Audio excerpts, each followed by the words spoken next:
Welcome, everybody. My name is Susan Bontly. I'm one of the instructional librarians at DACC. And today we are going to start the first of 4 workshops on research strategies, tips and tricks and other information on how to make the research process a little bit easier, to save you time, to give you some ideas on what type of databases you should use, how to craft a research question, how to find credible and reliable resources, a lot of different tips and tricks. And this one today is focusing on selecting a topic, finding something that is researchable, because a lot of assignments may not give you very strict guidelines, may not give you a topic choice. They may only give you a little bit of information, and then you must go out and find something that is researchable, that you can write on, that you're not frustrated with. And the idea of these workshops is to save you time, to try and make the process easier for you, because only part of the assignment is finding the resources and getting the topic. The rest of your assignment usually is writing it. So you need to save time at the front end by using some of these tips that we're going to talk about and some strategies, so that you have more time to spend on the writing portion and the proofreading. So we're going to get started. My information to contact me is right there, and we will start with an overview of what we're going to cover today. We're going to talk about the basic steps of the research process, although we're not going to be covering all of them today. Only the first 2.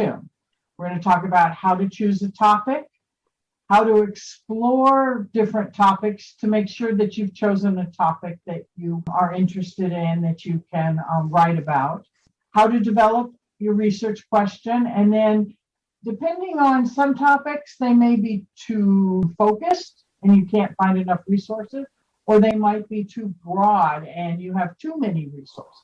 So we're going to talk about how you can narrow it or expand your topic depending on the types of resources that you might have found during your exploration. So these are the 5 areas we're going to cover. Here are the 8 steps, and this is taken from a library website, which my sources are at the end of the presentation, and we will be going ahead and posting the presentation along with the video and the handout on our library research guide under the presentation portion of it. So you'll have access to these afterwards to help go back and refresh yourself. So step 1, identify and develop your topic. 2, you're doing a preliminary search, and these are the 2 things we're going to cover today only. Step 3 is locating materials, and that is the subject of workshop number 2. It's going to be held a week from today at 2 p.m. Oh, I did want to say that the guided notes that I created for you are a tip that I got from a very experienced instructor just a couple weeks ago when I went to the Teaching Academy, and she recommended that we go ahead and create notes when we're doing a presentation to help guide you along the process. And so they have got blanks in different places that you could fill out. You could do it now, or you can come back and listen to the presentation again or look at the slides. But the idea is that if you're engaged in writing notes and entering information, you're more likely to remember what is being talked about than if you just sort of sit and be fed the information, or it's more an interactive process. Right now, we're on the second section, which talks about the basic steps, and you should be filling in the dates. Step 4 is evaluate your resources. This is a really critical one. If you don't attend any of the other 3, I would highly recommend you come to this one, because we're going to give tips on how to find credible, relevant, reliable resources that are academically oriented. There's a lot of information out there on the internet, and sometimes you don't have the tools yet to decide what resources your professor or your instructor would accept. and which resources they might reject and say, that's not the best, you can do better. So that workshop that's being held on the 17th in 2 weeks, number 3, is all about how to evaluate your resources, and I'll give you some tools and strategies. Step 5 is to make notes from your resources you have. Step 6 is to begin to write the paper based upon your notes. Step 7 is citing your resources properly. And that again is our last workshop on the 24th. And that one we'll talk about the 2 major types of citation formats, MLA and APA. We'll talk about in-text citations and resource lists or references cited lists, and talk a little bit about plagiarism and the differences and how to avoid it. So that is another really good workshop to attend. And then the last step before you submit it is to proofread what you have written, double check your citations, and then turn it in. If you have a question, I forgot to introduce Jose Aranda is my backup. He's the other instructional librarian at DACC, and he will keep track of the questions in the chat. If you have any problems, either technologically wise or have questions, put them there. And his job is to give me backup and make sure that we answer all of your questions. Today, we are going to focus on 4 different things within the 2 steps. First is identifying a topic, then exploring it, sort of get a better idea about what is out there. Maybe you'll find that you don't have enough. Maybe you don't know anything about your topic and you want to learn a little bit more about it. The next is to narrow or expand it. And then finally, the last portion is to create your research question. That together will form the first 2 sets of the research process. And they're really important to do that now and sort of give yourself time to spend with your topic. Make sure it's the one that works for you. And we'll talk a little bit more about that in the next couple of slides. Then workshop 2 is going to talk about beginning your research after you've done your preliminary exploration. Now you're actually going to go and do research. You're going to grab the sources that you're going to use in your assignment. Identify and develop your topic. There are several really good guidelines or strategies to use to help you identify your topic. Now, granted, some of your assignments come with, okay, choose from this list of 5 topics, or your topic has to be history during the Civil War, or it has to be choose a famous person in mathematics and write about them. That works too, and these steps and these strategies will help with that as well. You need to check your assignment first.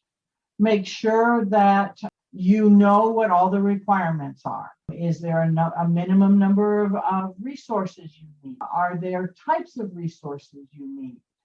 Are there topics that you are told to avoid or to look for?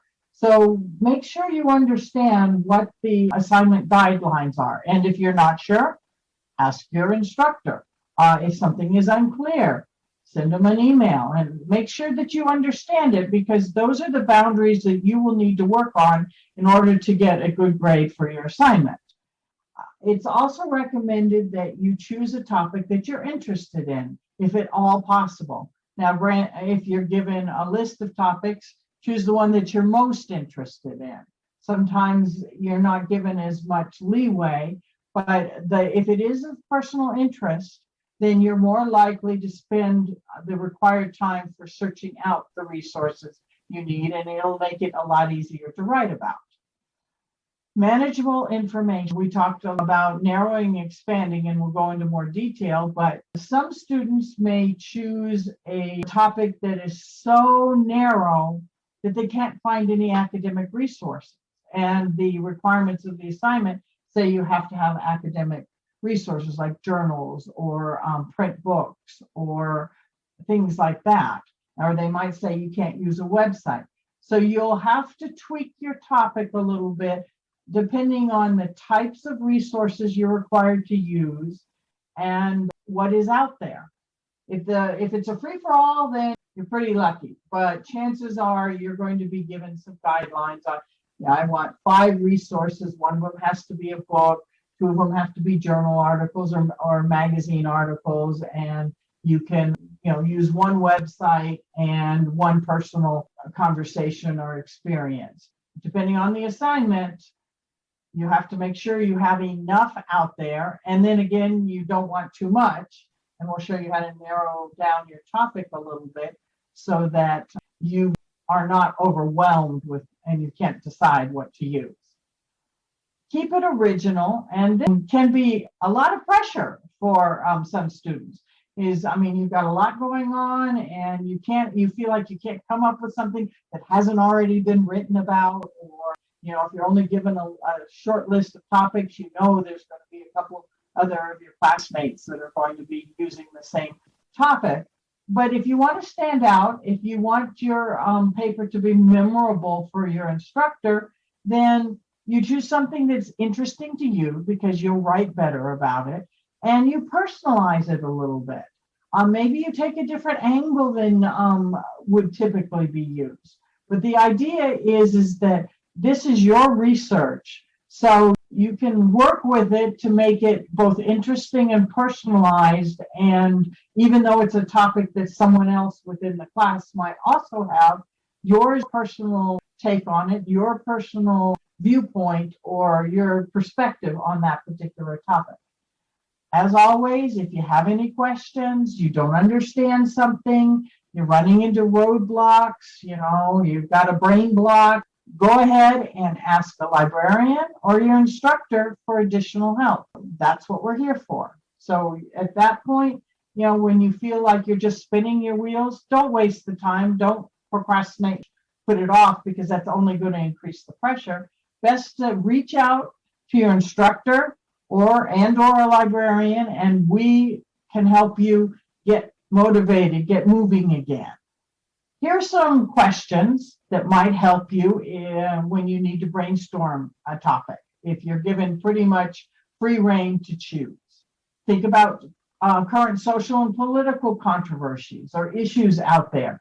Do you feel strongly about something? Do you have an opinion at all about them? That might be an area of interest to explore. Are there any news stories or something came across your Twitter feed, your Instagram, your TikTok, your Snapchat, that type of thing that you're like, whoa, I agree, I don't agree, that's interesting. Maybe that's an area to explore a little bit more. A lot of topics students might choose are of personal interest to them.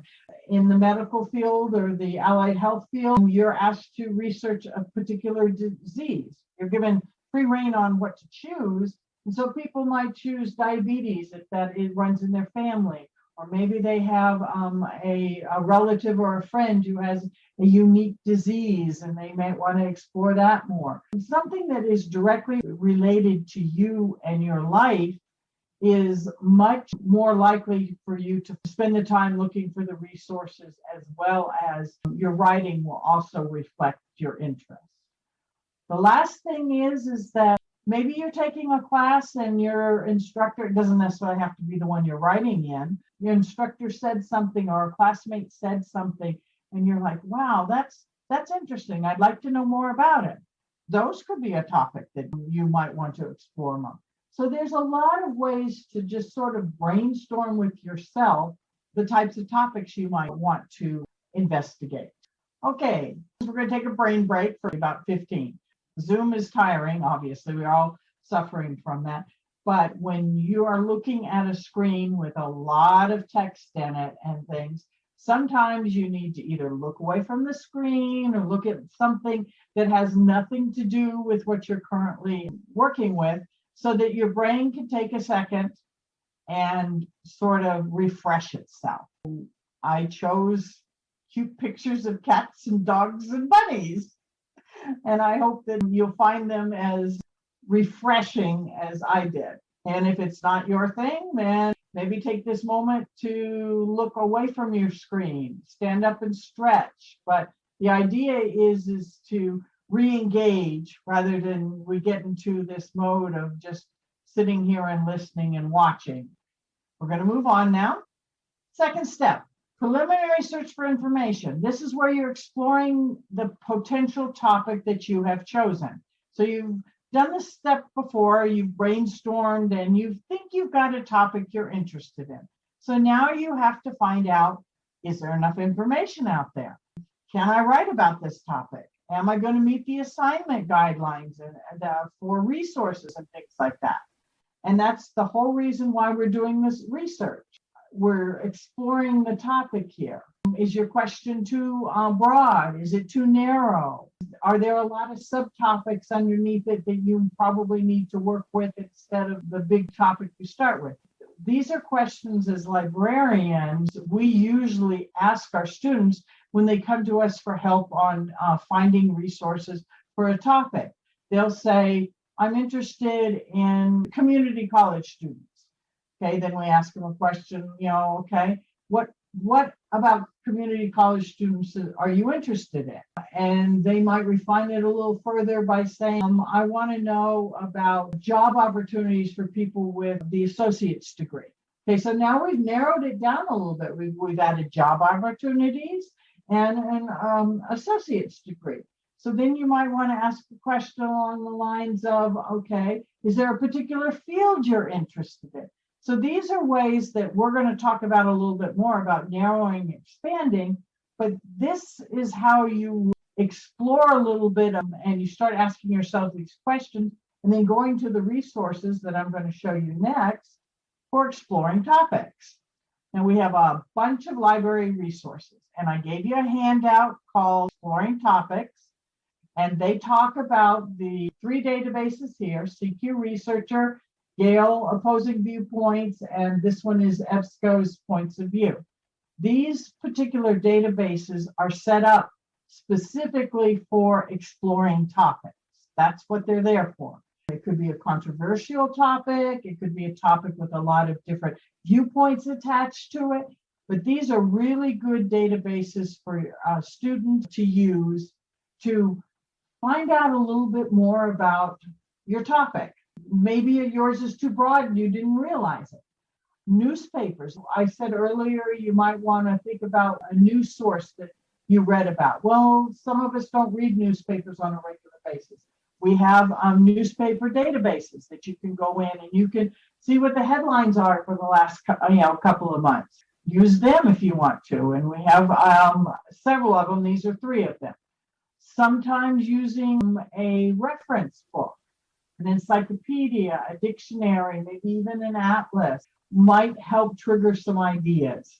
And then you go a little step further. Anthologies and collections, those are usually individual like articles or chapters written by different people all around a specific topic. That's exactly what the Gale Opposing Viewpoints and the Points of View Reference Center also do, is they take multiple authors and they provide the information all around a specific topic. Your anthologies and collections, we have some in print and we also have them electronically.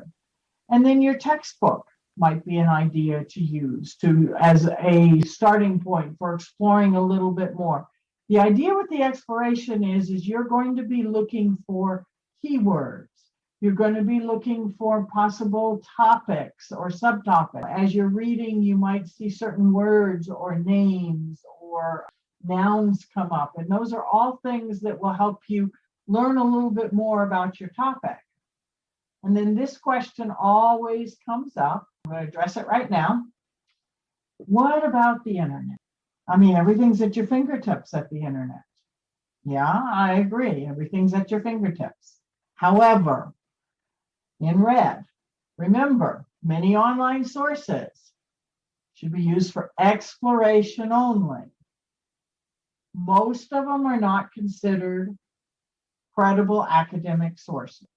And like I said earlier, Workshop 3 will help you learn to evaluate. I mean, there's no reason why you can't use a website, but there are varying degrees of credibility, reliability, accuracy out there. So you want to choose the one that is the best.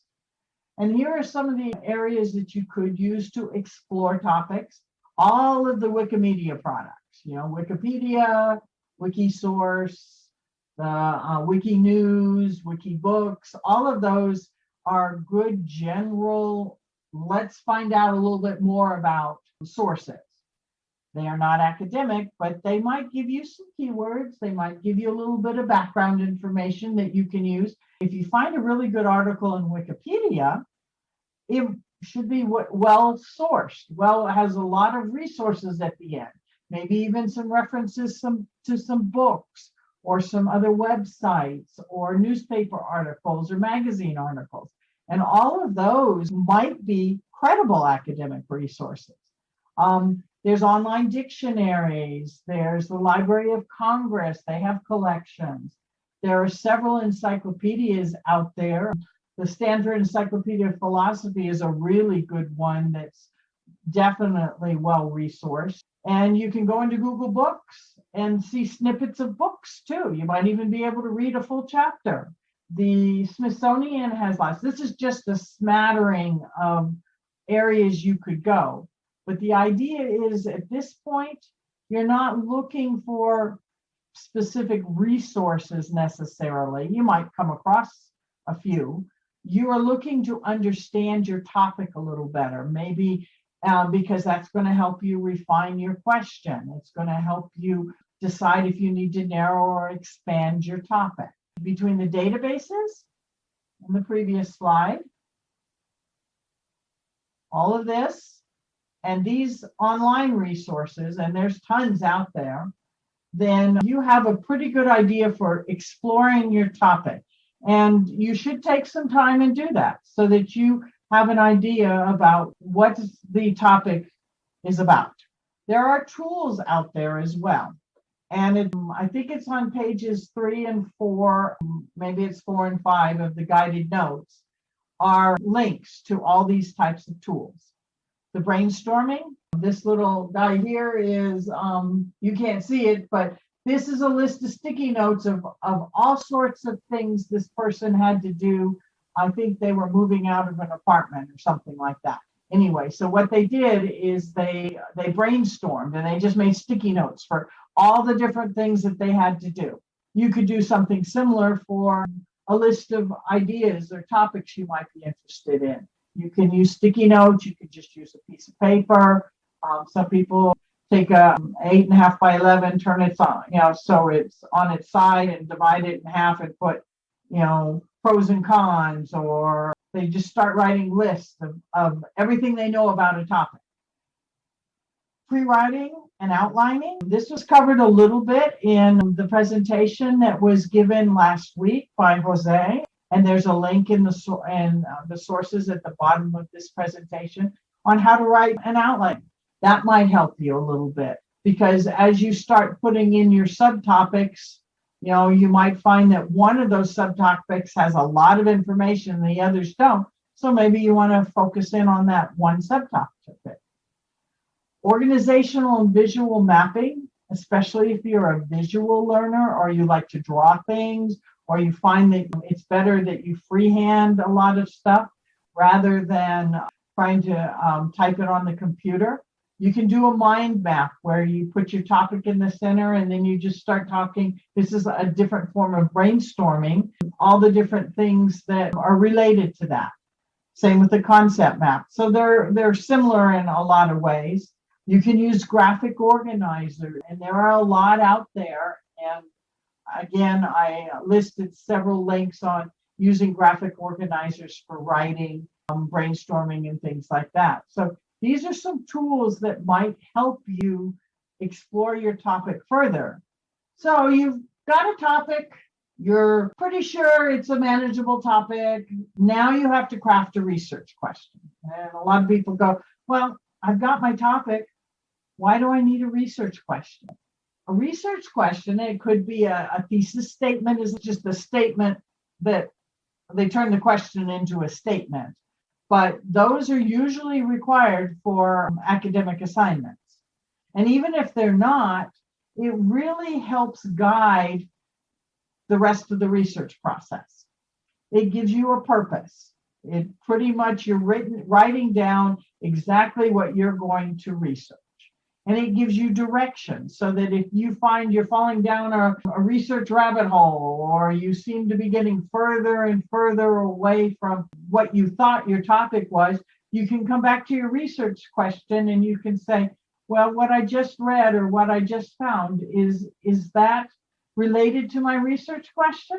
And if it's not, then set it aside. You know it's not going to be useful to you at this point. Your research question needs to be what we call a thinking question. It means it doesn't have a yes or no or a 1 or 2 word answer. Factual questions are things like, who did it? Where was it done? When was it done? Those have very short answers attached to them. It'd be things like, who was Galileo? When was he born? Where did he live? So those are things that you can pretty much find facts for. Thinking questions are more along the lines of, why did Galileo explore the heavens? How did he do it? What did he find out? Those are questions that take a little bit more thought, and a lot of times have a lot more, they have different sides. There might be 2 different versions of why people think Galileo did what he did, that type of thing. There may be different ways that he has done his exploration. So these are things that you can hone in on and make sure that your question starts with maybe a why or a how or a what, not a who, where, or when. You also should think about your audience. Who are you writing to? Depending on your assignment guidelines, your professor or your instructor might give you an audience. Write a paper to convince a group of people to invest in your product. Okay, so the information that you would give in that might be a lot different than writing a paper to convince your professor to do something, or the board of regents, or a committee, or something like that. Your audience may play in on how you craft your question. Here's some strategies, some guidelines to use. After you've written your first draft of your question, you need to look at it and say, is it clear? You might have to give it to someone to say, do you understand what I'm asking here? Is it focused? And this is really important. It can't be so broad that you can't answer it. It has to be something that can be answered within your assignment. The other half of that is it complex enough? You don't want to write such a simple question that it only takes a page and a half and you're required to write 4 or 5 pages. So those will help guide you in crafting. I mean, if it's not complex enough, maybe you need to add to the question. If it's not focused enough, maybe you need to narrow it down. And that's what we're going to talk about in just a minute, expanding or narrowing your topic. You probably need to stop and think, okay, now I've got my question. How am I going to structure the rest of what I'm going to write? If you're making an argument, what are you arguing for? Are you arguing that, yes, gun control is important, or no, Second Amendment rights are more important? Why does your argument matter? A lot of times ties back to your audience. Depending on who you're talking to, why would they want to listen to you? Because you might want to include that in what you're writing about. What would the other side say if it is an argument? Because a lot of times we get requests for argumentative papers or debates or essays and things like that. The last one, what kind of sources? And that could be for regardless of if it's an argument paper. But again, if you're doing an argument, then you're probably going to want to rely on maybe some statistics, maybe some charts, maybe the opinion of someone who is well respected in the field, things like that. Those might be more likely than, your 5th grade teacher or, the pastor at your church, unless they're considered experts in the area. So you might want to choose experts over someone who is not necessarily well known. Last part of what we're talking about. Once you've got your research question, but you've decided maybe it needs to be more focused, or it might need to be expanded because it's not complex enough, then you can ask yourself some of these questions. Based upon your brainstorming or some of the organization, your exploration, and hopefully when you've been exploring, you've been taking some notes, you might find some subtopics. Subtopics are smaller components of a larger topic. If it's too big, you might want to just focus on the subtopic. Sometimes when you're reading, you might generate questions to yourself. You might think, well, why did they say this? Or why is this important? Or how does this relate to? Those, again, could end up being research questions. At least they will give you a little bit more information to help you reduce the scope or expand it. And then, what is interesting to you about the topic that you've chosen? It can be a very small subset of it, or it can be something a little bit larger. Climate change and a lot of subtopics underneath it. Instead, maybe you want to focus on recycling along the border, or plastics in the ocean, or emissions reductions by using hybrid cars. Those are all areas within you might find interesting, and they would each be a research paper in their own. There's one strategy, pick it apart, which really helps. What you can do to try, and you've got a topic and you might want to, based upon your exploration, set it up on a piece of paper and you compare and contrast it. You talk about the pros and the cons, or maybe there is a topic like climate control is cause and effect. We have emissions from factories and vehicles, and this is the effect of them. Maybe it's a problem and a solution. You have one problem, homelessness, and then there's a bunch of solutions. And then you could choose only one of the solutions or two of the solutions to explore. Sometimes you're focusing on a process. The research process is a good example. As you saw, there are 8 steps in it. This particular presentation only focuses on steps 1 and 2. It could be a 5 to 7 page essay very easily. Sometimes a topic can be classified or subdivided. You might want to look at that and see, this is the bigger part is this classification, and then in the subtopics, they're divided into all of these. And that has to do with that first question over there at the top. What subtopics relate to the broader topic? So if you can take your topic and divide it into smaller chunks, and then turn around and do a compare and contrast or a problem and solution for that particular smaller chunk, then you're helping narrow it. And then if you've narrowed it too far, you may have to go up to the higher level of classification and say, okay, this is a little broader. Is it too much, or is it complex enough that I can write about it and still be focused? We have reached the end of the presentation, so you can all take a deep breath and get ready to explore.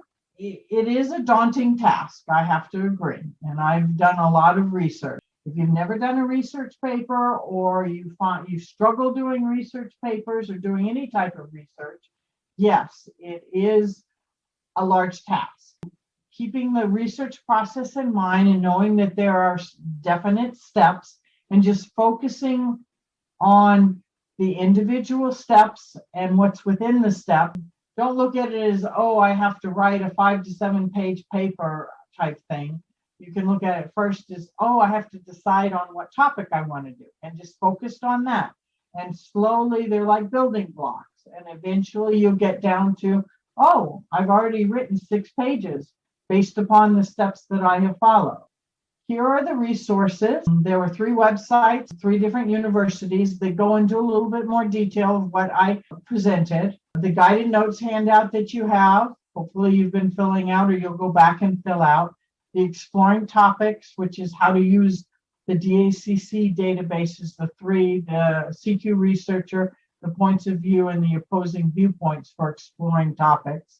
And that gives you pretty much a step-by-step, go to the library homepage, click on this button, click on, select this, go over here, and this is what you're going to see. And here's how you can use that information. That's good for you to later on follow up. If you get confused or are not sure, on the handouts themselves is my contact information, but you can send just a regular email and say, I went to this workshop, or I need help with research, and myself or Jose or someone else will be happy to spend time Zoom-wise. We can set up an appointment where we could share screens and we can demonstrate for you, or we can back and forth on email if that's all it takes. But we're here to help you make the research part of your paper as easy and as efficient as possible. The last link, how to write good notes and outlines, it goes directly to Jose's presentation, the YouTube video that we created. So, in summary, 5 points to take away. I showed you the basic steps in the research process. There are 8. I gave you some strategies for choosing a topic. I gave you some resources and tools for exploring topic, both online tools, library-based tools, and like graphic organizers and things like that. We talked a little bit about the research question construction, how to narrow it, how to craft one. And then we talked about narrowing or expanding your topic depending on what you started out with in choosing it. So all of these are listed, like I said, in the previous slides. I would highly recommend that you come back and look at it at a later date because there was a lot covered. I want to remind you that next week from 2 to 3, again on Zoom, we're going to talk about actually diving into the databases to how to effectively search. I'm going to give you some strategies on doing power searches and how you can get the most bang for your buck, so to speak. Use your time wisely. Thank you for coming. I hope you found it useful, and I hope to see some of you back here next week.